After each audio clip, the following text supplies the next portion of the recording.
Hello, ladies and gentlemen, and welcome back to the 16 Bitchin' Podcast. As you may be able to hear, I'm trying to improve certain production qualities.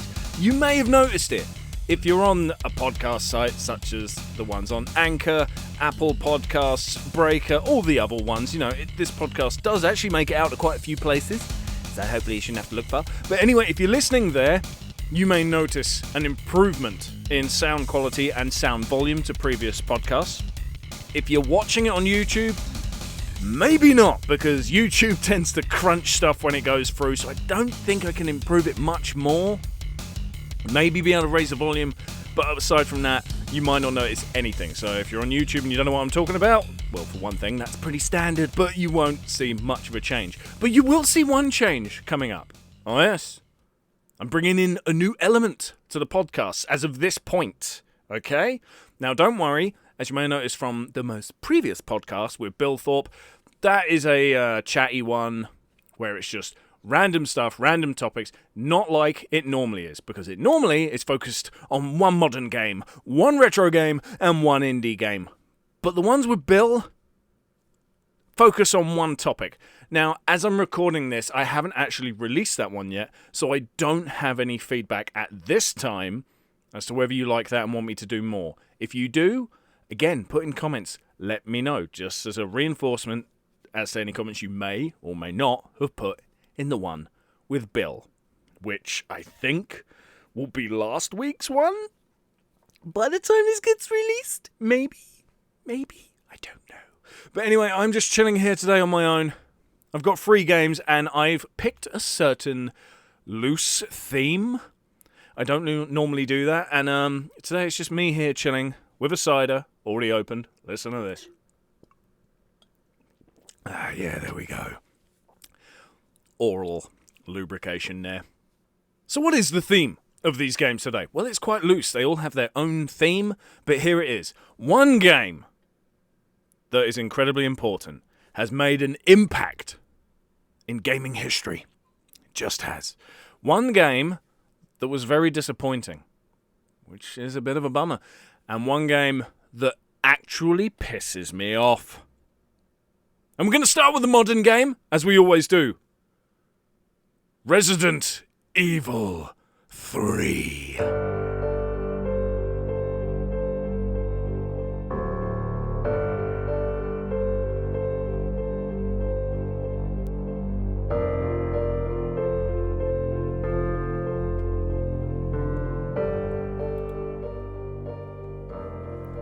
What do you think of that? That's right, I'm going to start putting in soundtracks for the games. Just a little bit of a main track from each game as we talk about them. I thought that'd be a cool thing to do from now on. Let me know what you think. You're going to obviously hear more of it. You're going to hear the retro game and the indie game. I will quickly point out, though, I may not always be able to get a track for the indie games, because some indie games don't have music, or it's just a son of a bitch to get hold of and fuck around to get. I'll do my best, but it might not happen every fucking time. We'll see. But anyway, Resident Evil 3. The remake. From 2020. Which one of the games exactly is this? Is this the disappointing one? Is this the fucking shit one? Is it the one that's made the huge impact on gaming history? It's the fucking shit one as far as I'm concerned. So get ready. Strap yourself in. This is the first game I've ever talked about on the 16 Bitchin' Podcast that I hate. I promised you I would look into doing one on a game I hate, or at some point 3 games I hate, or I'm not looking forward to that because I know you all want a certain retro game. Yeah, I know you want it. Maybe one day. Maybe. We'll see how this one does with its bad game review first.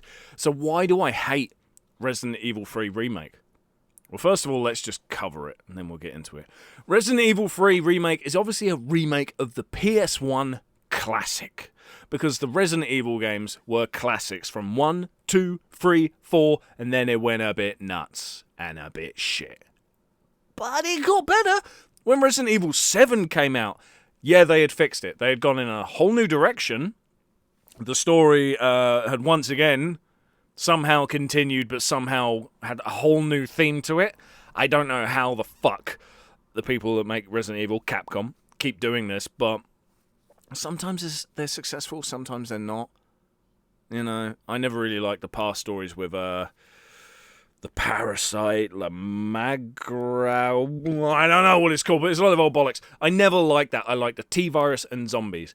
When 7 came out, it's a whole new thing, but at least it was a really good thing. I don't know. 7 I liked. It reminded me of a Rob Zombie film, the way it was so hillbilly-ish, if you know what I mean. It was a little bit. We should call it Hellbilly, not Hillbilly. But anyway, Resident Evil 3 is supposed to be a remake of the original 3 and is meant to bring people back to not how it all started, because of course it's free, but give you a taste of what things were before they all went a bit nuts. A virus has broken out. A city is now being overrun by zombies. That is the heart of it all. That is it. A virus has gotten out. But the game is not faithful enough to the original. That is what pisses me off. The Resident Evil 2 remake, when that first came out, fucking scary, man. The zombies in that. Finally, we've gone back to slow zombies with those dead eyes, the moans, and yeah, the original Resident Evil zombies scared the shit out of me as a kid. I could go in a whole big thing as why they did. There is a pretty detailed story to that, but maybe I'll save that one for either another day or maybe for a video on the Sega Head channel that you can check out via the description of this podcast, if you're not already on YouTube, of course. But Resident Evil 2, the remake, was scary. It was very faithful to the original source material. Things they had changed a lot was kind of like with Mr. X. His pursuit of you as the main character, the way he kept going after you, that was done in a whole new light.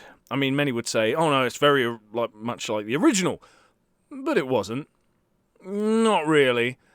And that was the biggest failing with the Resident Evil 2 remake, was that those bits could get a bit too fucking difficult. I mean, you could be running through, let's say, the police station. You've gone the wrong way. You don't know this game off by heart. Maybe this is your first time playing it. You've gone into a room, that fucker's outside in the hallway, and he's just stomping around, and you know he's going to come back.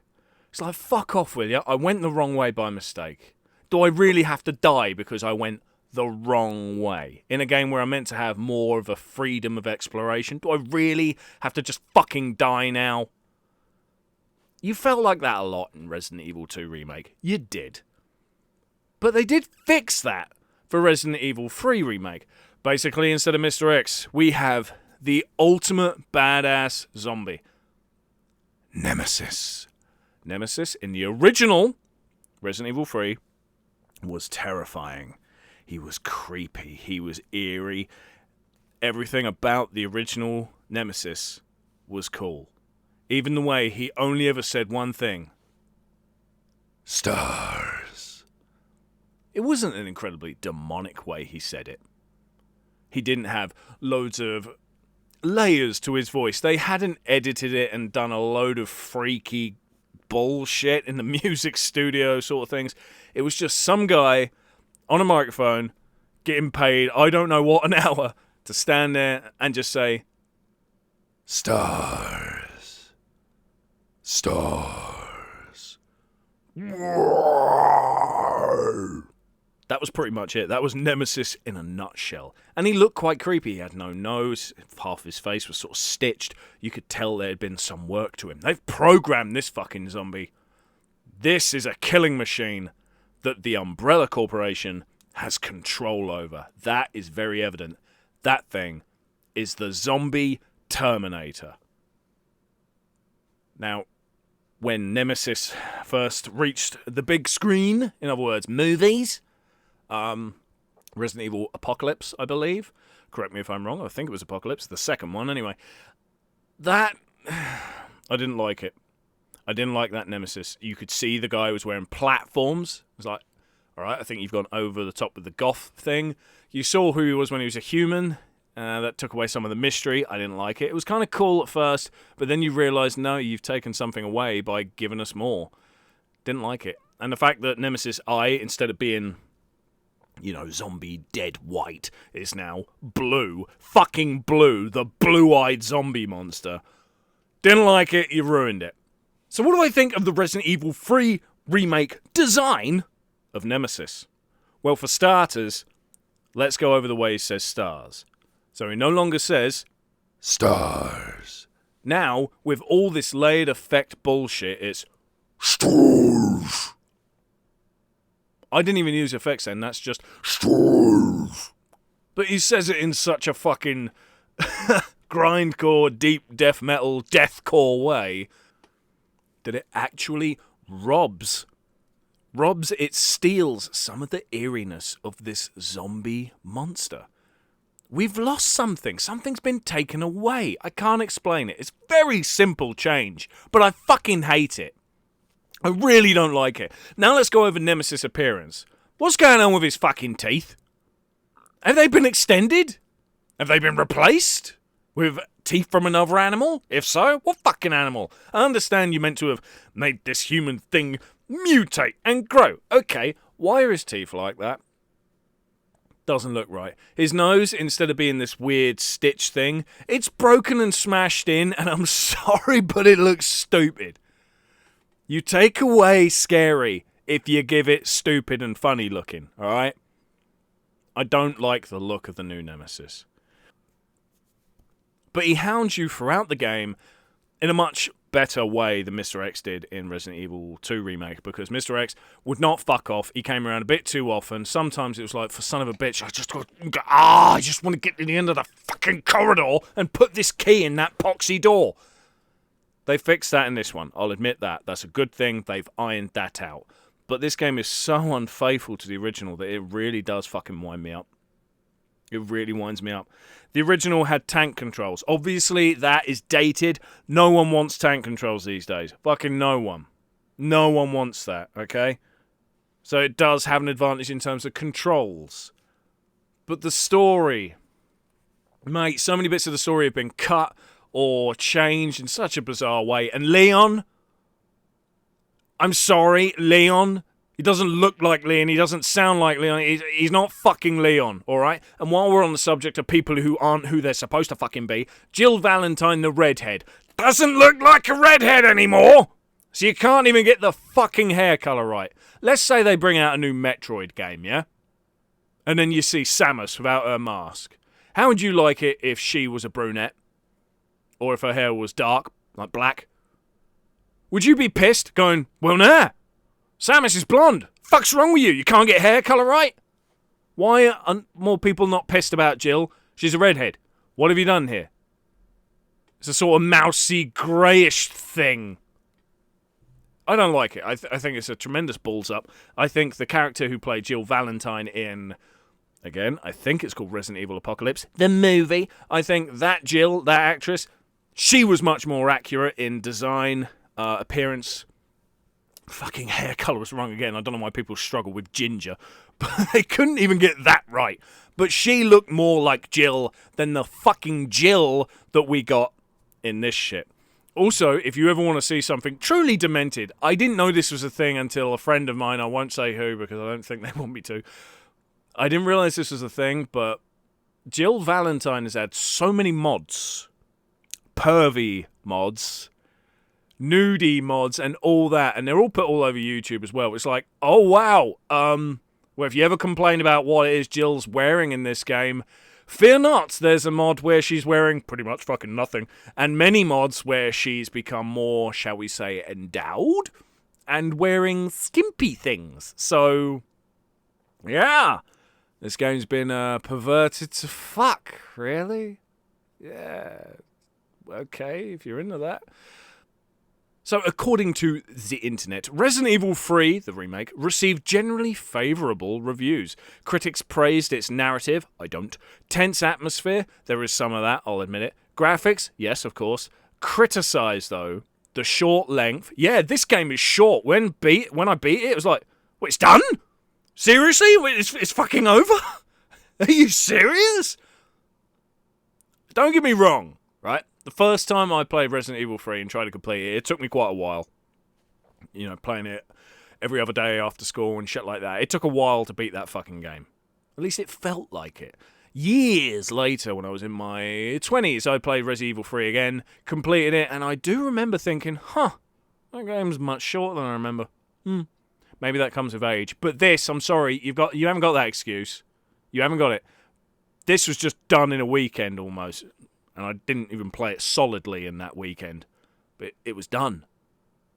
And their excuse for all this shit is that it greater emphasizes on action and scripted sequences. But I call bollocks. I call bollocks. I can't say it, but I call bollocks. The reviews are all over the fucking place. Right? You're gonna like this one because I swear to God, I'm not making this up. Alright? Get ready. Hold on to your fucking seats. Metacritic have given it an 84 out of 100 for Xbox One. PC, a 77 out of 100. And for the PS4, drum roll, out of 100, 79. So they actually say the PS4 version, well, apparently not as good as the Xbox One version, is better than the PC one. Metacritic never, ever praise PS4. We've learnt that, haven't we? We've learnt that. Which makes me think, fucking hell, there must be something wrong with the PC version of this game. Even though that's blatantly the one that's been modded to fuck. So whatever. Edge gave the game a 6 out of 10. Not very good.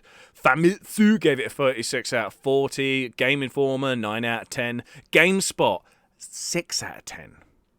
PC Gamer, wow, 58 out of 100. There must have been something wrong with the PC one that I'm not aware of. That's all I can think of.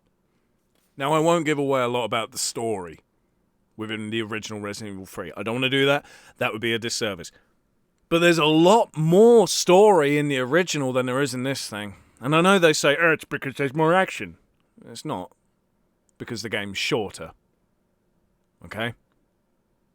It's shorter. And you can't say it's shorter because there's less cutscenes. Alright? That's bollocks. The cutscenes in the original Resident Evil 3 were never long.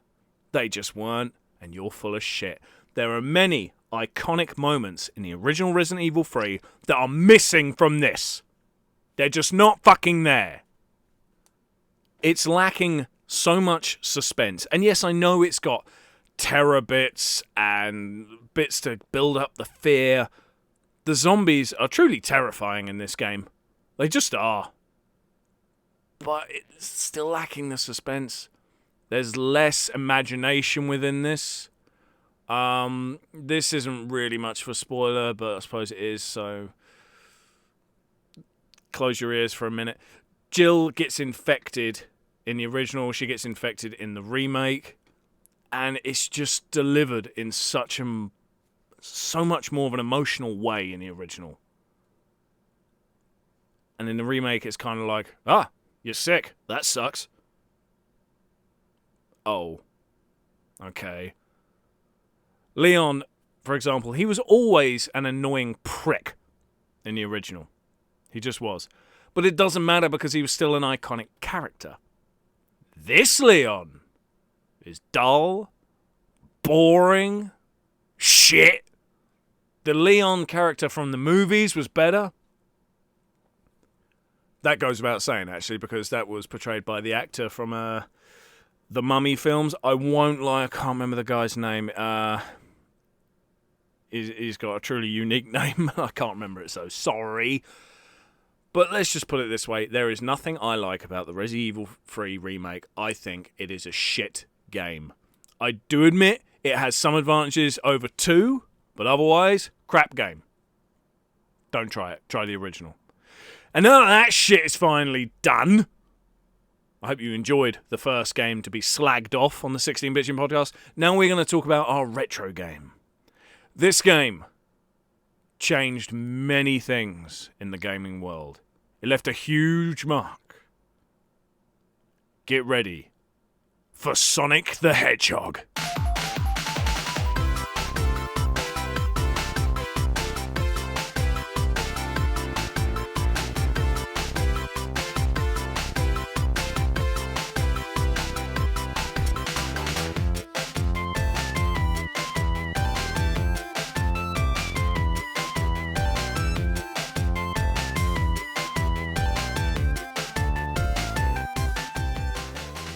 I will never get tired of that fucking tune. Believe it or not, that tune you just heard, that is my ringtone on my phone.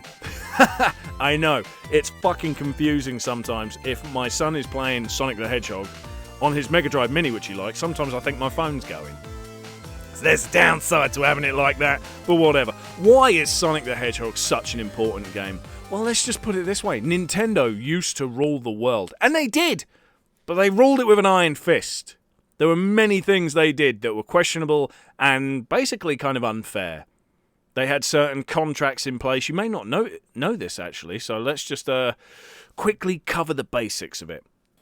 If you were a gaming company, you would want to sell your latest game on every console, wouldn't you? At least the big ones, the heavy hitters. Because that's where the money is, isn't it? You're there to make money. You're a company. You're a business. That's what you want. Cash.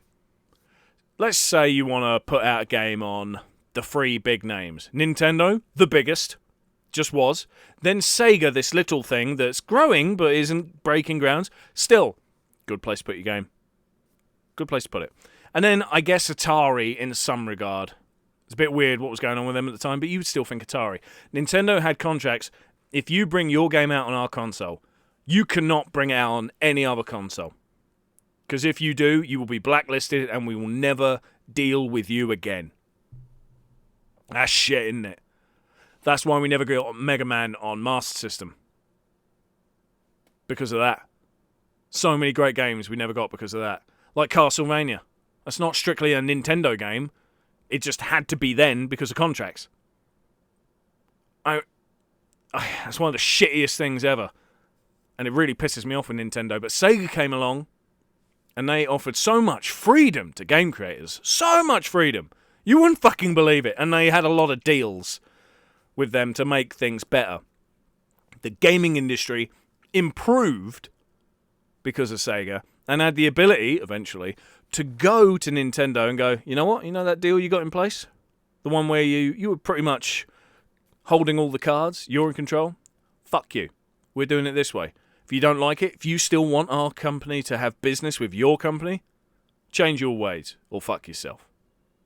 Basically. Obviously, I'm dumbing it down to my language.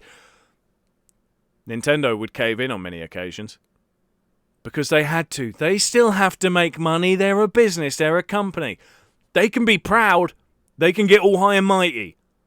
But they know if they get too high and mighty and get too proud, no one will deal with them. And then they won't have any products to sell. Yes, they got Mario and Zelda. But you can't just make Mario and Zelda games, can you? You need a lot more. Nintendo needed the game creators more than they would let on. So what changed things?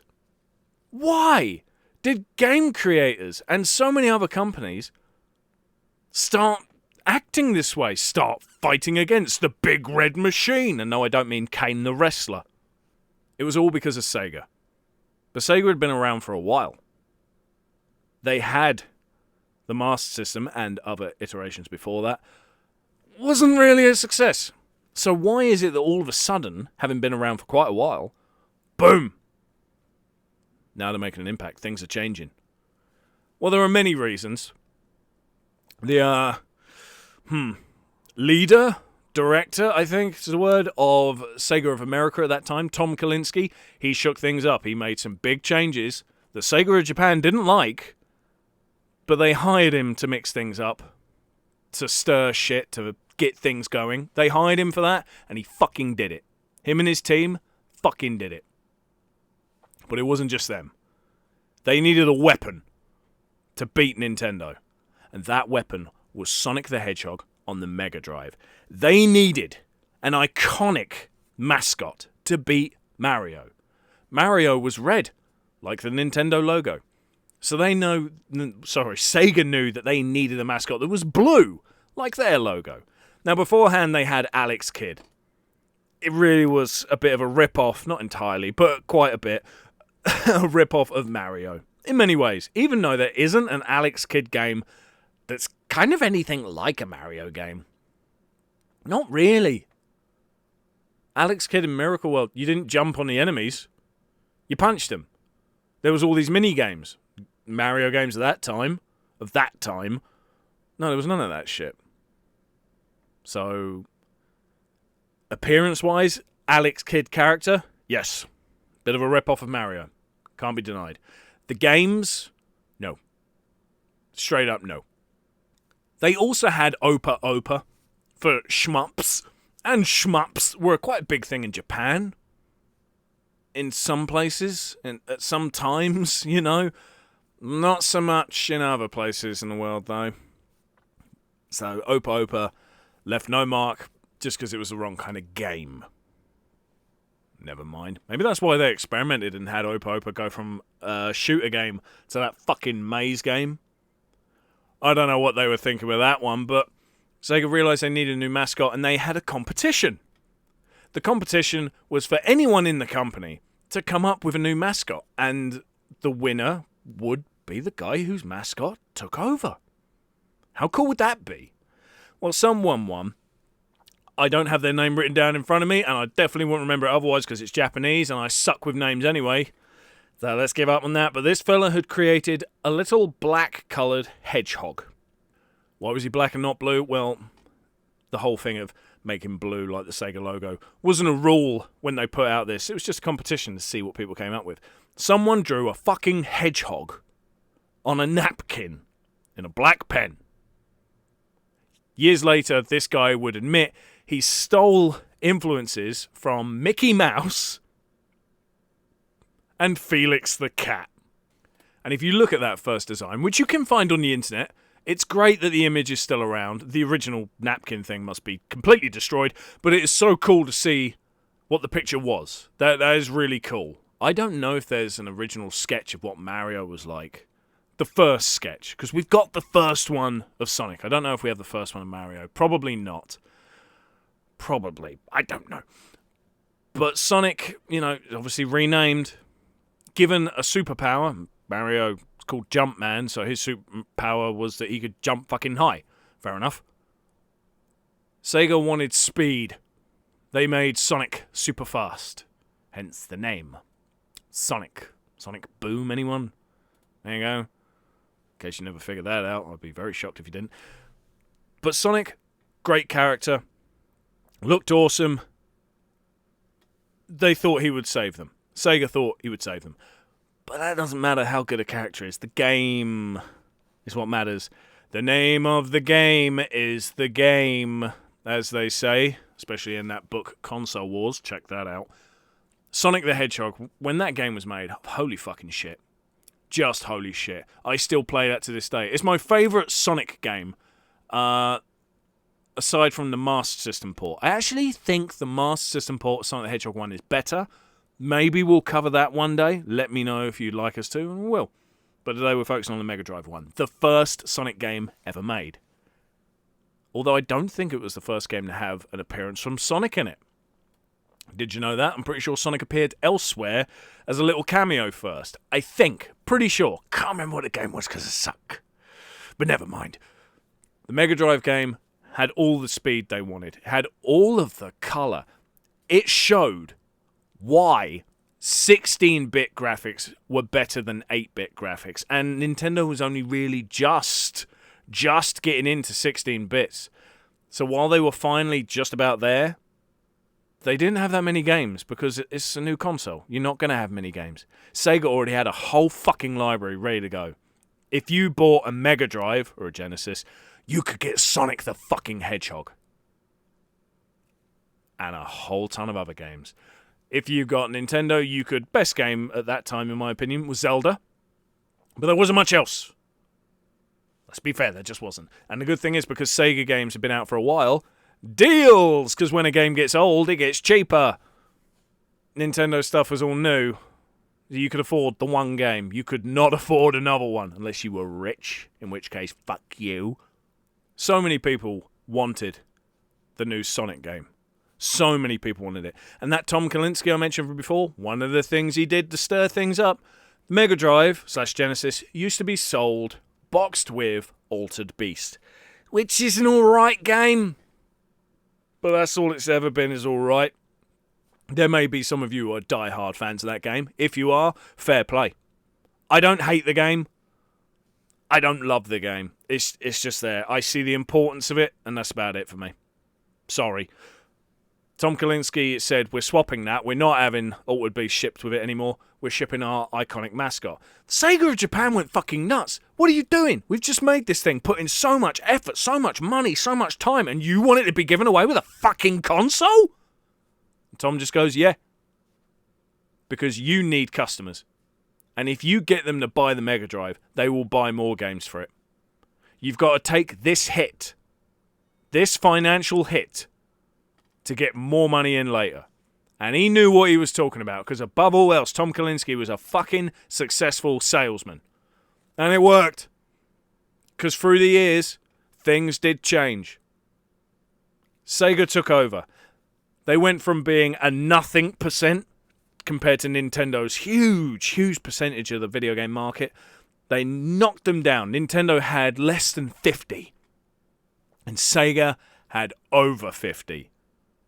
They never had as much as what Nintendo had. Nintendo came back and revitalized the industry. There's no denying that. I'm not saying that Nintendo wasn't important. I'm saying they were a big-ass giant company and they were kind of dickish. Sega kicked him in the nuts and said, oi, play fair. Fuck you. Here's a hedgehog. And it worked. Sega made a huge change. Unfortunately, years later, this would bite them in the ass because Sony would do to Sega what Sega did to Nintendo, and then Sony would take over. Sony did have it a lot easier, though. They had a lot of expendable money at the time. And Sega of Japan had taken over. It was weird. They let Sega of America control so many things. They listened to what Sega of America had to say. Sega of Europe always just looked at Sega of America and go, good idea, we'll do that.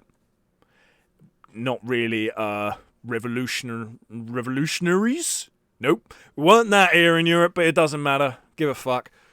Sega of America made huge, awesome changes. It cost them sometimes, but it did pretty much always benefit Sega in the long run.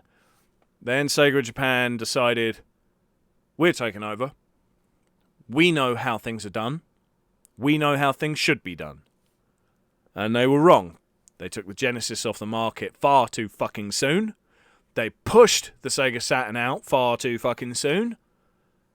And it was a very complicated system to make games for. And they did not pay attention to the fact that people really wanted 3D now. There's a lot of things Sega of Japan did wrong at that time, and it really kicked Sega in its own nuts. So that old argument of Nintendo beat Sega, Sega beat Nintendo, no. Not even Sony beat Sega. Sega beat Sega. Fucking killed itself almost. So, yeah. Anyway, Sonic the Hedgehog, bit of a tangent, but still all quite related to the importance of this game. We all know how you play Sonic the fucking Hedgehog, alright? You go fast as fuck, you get Chaos Emeralds. If you don't get them all, you get one ending. If you do get them all, you get an extended and better ending. It's a very fast game, requires a lot of skill, but not too much. It's not an insanely difficult game. Labyrinth Zone can fuck off all to hell. It's the only part of the game I don't bloody like. I fucking hate Labyrinth Zone. You've gone from speed and colour to this poxy place where, oh look, I fucking drowned. I hate Labyrinth Zone. I will always hate Labyrinth Zone. Think it's bad on the Mega Drive? It's worse on the Master System one. It's weird how I think the Master System one's a better game, yet Labyrinth Zone is fucking worse. God, I hate Labyrinth Zone. Fucking place. Despise it. But anyway, Sonic the Hedgehog for the Mega Drive. Fantastic game. We all know how to play it, so there's no point really describing that. I'm just really going into the importance of it. The Sonic franchise would take many hits in later years. I think its worst-lived time as a video game franchise was during the era of the Nintendo Wii. Let's be honest. Secret Rings, fucking crap. It was fucking crap. Black Knight, I know people that like that game. I found it boring as shit, and when I got to the end boss, I nearly broke my controller in half. I'm glad I didn't, because it was the Zelda one from Skyward Sword. That would have pissed me off so much. But I hate Black Knight. A crap game. Fucking crap. Didn't like it. Colours, that was alright. Did it need a remake on PS4? Nope. I don't think it did. And if they were going to, why as its own game? Couldn't you brought it out with something else as well? I don't think it was that big a game, if you know what I mean. Whatever. Sonic franchise took many, many hits. In my opinion, it wouldn't be until Sonic Mania came out that the franchise truly came back to life. I mean, Sonic Generations, that was a great game. It was a fucking great game. I think it was the first good 3D one ever. Yeah, the adventure ones, they're alright. They're alright. Okay? 2's much better than 1. They were very good at the time, but going back to, they're a bit tough to enjoy. We all remember rolling around at the speed of sound. That's great. That whole level there is great. It's fucking great. But there are other levels where you're like, oh my god, I fucking hate this one. The Knuckles one with the pumpkins, I fucking hate that level. Some people love it, but I fucking hate it. Yes, I'm rambling, but it's still Sonic, so it's related. Bollocks to you. Generations was awesome, and Classic Sonic came back. Bonerific, as far as I'm concerned. Classic Sonic is so much cooler than modern Sonic. And then they thought, we're going to redesign Sonic. Are you? You sure you want to do that? Can't you just Classic Sonic? Can we not do that some more? Sonic Boom. Oh no, what have you done? But Sonic Mania, I love that one. Such a revitalization to the way things used to be. From the original Sonic the Hedgehog on Mega Drive. The game that stirred shit up. Made a huge impact. Again, we all know about the gameplay. We all know about the music. It's all fucking fantastic. But it's such an important game. If you're going to play it on original Mega Drive. Yes, I know you can play it in a million other places, but it just doesn't feel right unless you got that Mega Drive controller in your hand. So play it on a Mega Drive or a Mega Drive Mini. Because let's face it, the Mega Drive Mini is still an official Sega Mega Drive. Still official. Still counts. And that is Sonic the Hedgehog, our retro game for the day. Did I waffle a bit? Yeah, probably. It's Sega. It's me. If you expected anything else, I really don't fucking know why. I haven't got a clue. I feel like I could keep going on, to be honest. And I wouldn't be repeating myself all that much. I'm sure I would in places. But I would go on into greater detail about so many things. I could talk forever about Sonic the fucking Hedgehog and how great he is as a character. I could talk about the original game and all of the unique things that just kicked gamers in the nuts back in the day that made such a fucking impact. But this podcast covers 3 games and doesn't go on for 7 bastard years. So I'd better shut up and move on to our indie game. Now, by process of elimination, you may have figured out we've covered the game I thought was super fucking shit. We've covered the game that was super important, Sonic the Hedgehog. Oh, dead important. So now we're obviously going on to the disappointing game. This game I had it on my wish list on the Nintendo Switch for quite a while. And then recently I saw it as a discount for, I think it was £4.50. And I had like £4.99 saved up in the fucking coins. So basically it was a free game for me. Thinking, hell yeah, I'm going to get a free game. I could save that stuff for a bigger digital game. And I thought, bollocks. Let's get the free game. This game is Music Racer. Music Racer is a musical arcade game where you get to race at full speed while dodging obstacles to the rhythm of the music. Yes, it's meant to be a rhythm game. Notice how I said meant to. Meant to be a rhythm game. This game does have some fucking awesome visuals. It does. It's got some fucking awesome tracks to it. It does. I don't know if they're original to this game or if there are bands out there. If you've ever seen my Let's Play of 80s Overdrive, then thank you. You are that one person. But that game is a tremendous game. It's got awesome synth music. It does have such an 80s sort of feel to it. That's all 2D though. Music Racer is 3D. It's very retro-esque. It's got neon lights, fucking galore. It's got a DeLorean in it, which you can save up and unlock. Unfortunately, you don't get it right away. Piss. But you can change the colour of it and have a fucking neon pink DeLorean. Why did I have that car? I just wanted the hilarious fucking thing I could have, and that was it. The game is very simple. You're on a road going wherever the fuck, in bullshit places. It's not like 80s Overdrive in the fact of the scenery. 80s Overdrive, you would have a sort of outrun theme for a lot of it. Beaches, cities, bit Miami-esque in appearance. Music Racer's got none of that. It's all black for backgrounds with neon waves and lines and patterns. So visually, there's actually less to it than that game.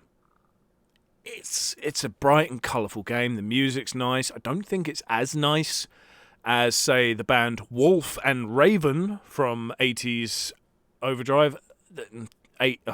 Wolf and Raven. Dude, check them out, alright? I would love to put that here, but because they're a band that I hope are doing well for themselves, I'm worried that I get a bit of copyright shit here, so what I'll do is maybe cover 80s Overdrive one day as its own thing. Yes, I've done a Let's Play of it, but so fucking what? I can do a thing about it on the podcast if I like, so maybe I'll get around to doing that sometime. Here, the music is still good for Music Racer. It's still good, it's just not as good. It's a little bit down, in my opinion. The gameplay, the controls, that is what disappointed me. You're on average 3 tracks on this road. Now, unlike racing games, I know you would think race because it's Music Racer. As far as I can tell, you're the only car on there, unless you're playing 2-player with a friend, but I only played it on my own. Beats come to you at the screen like white lights. So think Guitar Hero sort of style. Shit coming towards you. You want to hit those things. They're meant to be beats to the music. They're not. Alright, I've listened to several tracks. Those things do not go in time with any drum beat, guitar beat, synth, wave, fucking anything. They don't go in time with it. They slow down as the song slows down and they speed up as the song speeds up. But they're not there with individual notes of the track. Which makes me think the programming there is a little bit lazy, because rhythm games are all about that. Play a Hatsune Miku game. Fucking hell. That's a bit mad for that. Maybe one day we'll cover a Hatsune Miku game. Let me know what you think about that. Here, doesn't line up. It's not aligned right for that shit. It just isn't. But what really pisses me off is, say if you're like me and you want to play with the D-pad, because it's changing to lanes quickly, you can use the analog stick, but it's quicker with a tap of a button than it is a flick of a stick. You know what I mean? The annoying thing is, you will never get every note in a race. You can't get every note. And you get ranked on how many you get. It's impossible to get all of them. It's just fucking impossible. Maybe not on PC. I've not played the PC version. I've played the fucking Switch one. The Switch one, as I'm holding the controller, I can't help but think the L and R buttons should be assigned to you moving left and right. Because I could tap them like fuck and zoom across the damn racetrack as I need to hit the notes as they come. But because I've got to hit the fucking D-pad, it's left or right, and I never move there in time. The car ain't fucking quick enough to get the damn notes as they come. Maybe if you unlock the last car in the roster that you can buy and shit, you know, with points, maybe then. But I don't want to play the game anymore because I don't feel like it's that great a game. On Steam, it's got a very high rating by so many people that reviewed it. It's very positive. Over 3,000 people have reviewed it. But so what? That's the PC version. Maybe the PC version has much better controls. I should imagine it does. It's fucking PC. If anything, you should be able to control what buttons do what with greater ease than a fucking Nintendo version. The Nintendo Switch port really lacks in the controls. It spoils it, man.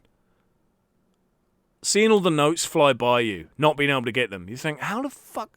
Why can't I get these bloody things? I should be able to get all the notes. You can play a Hatsune Miku game, hard as fuck they are, and you can get every note on a song. It's possible, basically. If you get good enough, with skill, you can do it. Here, Music Racer, no. No, you can't. Again, it's possible that you might be able to with the last car to buy, but basically you've got to get all the way through the game before that's possible. That shouldn't be. Alright? Maybe not with the first car, maybe not with the second car, but the third. Things should be doable. Alright? I don't feel like I'm achieving anything in the game. And I know video games are just something you play to kill time. I still like the feeling that I'm doing something, achieving something. When I unlock a level, I feel like, hell yeah, I unlocked that level. Awesome. I unlocked a music track. Sweet. I unlocked a music track. Here, oh, look at all the notes I didn't get. Look at my ranking. Ain't it a bit wank? And I've gotten better at this game. I've tried really hard. I gave it a fucking fair go, even though the game didn't really cost me anything. My one was free. By the way, I would like to point out right now the Switch one is about $5. Maybe it's gone up since this has been released, but at the time I got it for about $5. On Steam, it's £1.69. That'd be the only place I would try it for you, because that's all it's fucking worth.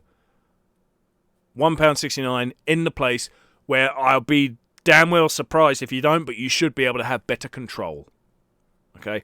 The game, its pros are, it looks good, it sounds good. You could play it and you'll have, I don't know, the feelings you're watching an old classic game room YouTube video or listening to his podcast, the CGR podcast featuring Turbo Volcano, I think it's called.